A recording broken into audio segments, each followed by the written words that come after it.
Hello, welcome to another video. Today we are going to be doing the division algorithm and why it works. We're going to be using the same number system as before, using singles, rods, flats, cubes, etc., so on and so forth.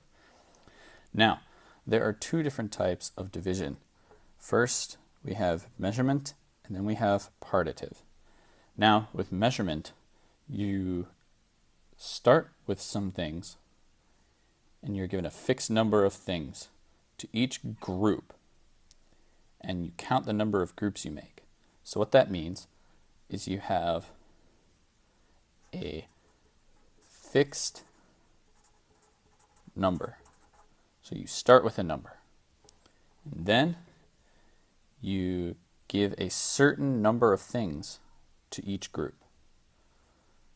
and then you count the number of groups you create. This would look something like this. You have 12 things, and you give 3 things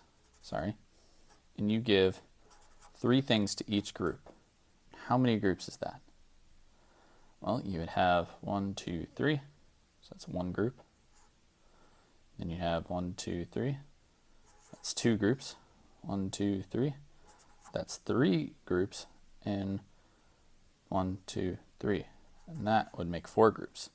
And then we have counted out 1, 2, 3, 4, 5, 6, 7, 8, 9, 10, 11, 12 things, and that means we have 4 groups. So your answer, 12 divided by 3, would be 4. That's measurement. Partitive is the opposite.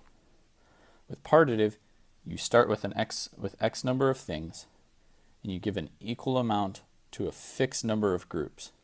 Count how many things end up in one group. So this would look something like this instead. You have 15 things, and you have 5 groups. Now, you would count it out like this. Give 1 to one group, 1 to another, 1 to another, 1 to another, and 1 to another. And then you continue to do that until you have used up all of it. And then you just count up how many you have in a single group. And so your answer would be 3. 15 divided by 5 equals 3. Because with each, you have 5 groups, and within each group is 3. And that is the answer to that.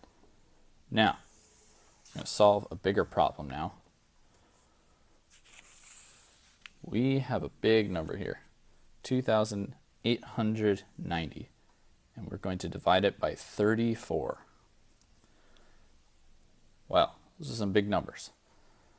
Alrighty, first things first, we're going to make this a little easier to visualize. Let's say that we have 2,890 bananas. And we have 34 crates that we can put those bananas in. We want to use all 34 of those crates, every single one.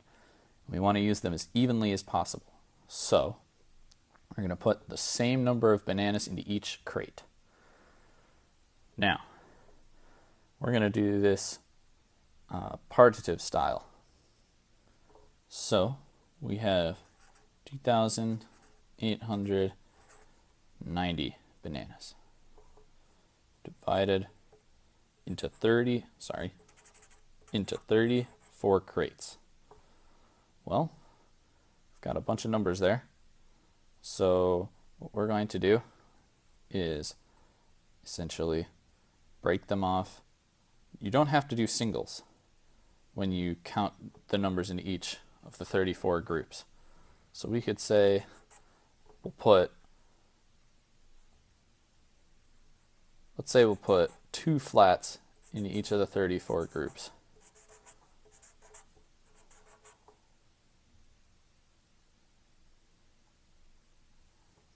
But then we'll realize once we start trying to do that, well, maybe that doesn't work. So we're going to have to go a little bit smaller. All right, let's put 2 rods into each group. And we see that that works. So we continue. We'll add some more to each group, another 2 rods. That works as well. We'll continue doing that. And eventually, we will wind up with our answer being 85 bananas per crate. Because we will find out that you can fit 1, 2, 3, 4, 5, 6, 7, 8 rods, and 1, 2, 3, 4, 5 singles into each crate. So we can fit 85 bananas into each crate. All right. Seems pretty simple. Just takes a little bit more time than most of the other items that we do here. Alrighty. Thank you very much for your time. You have a wonderful day.